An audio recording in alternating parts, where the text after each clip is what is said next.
When my sister ordered the ghost pepper wings, I dialed 911. When my sister texted me a picture of a menu with the caption, "Ordering the atomic ghost pepper wings, feeling spicy," I didn't reply. I didn't laugh. I called the police immediately. You have to understand, my sister, Sarah, has the palate of a Victorian child. She thinks black pepper is too aggressive. She once cried because a restaurant put paprika on her mac and cheese. She considers mayonnaise a zesty condiment. So, the idea of her voluntarily eating a ghost pepper wing wasn't just unlikely, it was physically impossible.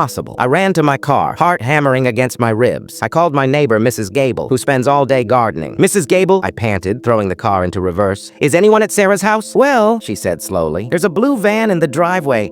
I thought it was a repairman, but he's been there for an hour and the blinds are all shut." Sarah never shuts the blinds. She says her plants need the light. "Call 911, I told her, my voice shaking. "Tell them she's in trouble." I broke 3 traffic laws getting to her street. By the time I drifted around the corner, lights were already flashing. 2 officers were kicking in the front door. I jumped out, screaming her name, but an officer held me back against the hood of his cruiser. "Stay back," he shouted. Then silence. It felt like the air had been sucked out of the neighborhood. Suddenly, 2 officers dragged a man out in handcuffs. He was screaming about a misunderstanding. Moments later, Sarah walked out, wrapped in a shock blanket, mascara smeared down her cheeks. I broke past the cop and tackled her in a hug. She collapsed against me, shaking like a leaf. He followed me in from the grocery store," she sobbed into my shoulder. "He had a crowbar. He told me to text you, to make sure you weren't coming over for lunch. He said to pick something normal, something tasty." She pulled back, looking at me with wide, terrified eyes. "I knew you'd know," she whispered. "I knew you'd know I'd rather die than eat spicy food." I looked at the menu on her phone, still open to the atomic wings. And for the first time in an hour, I started to breathe again. "Good call," I said, kissing her forehead. "Next time, just tell him you're eating a salad." For more videos, subscribe now.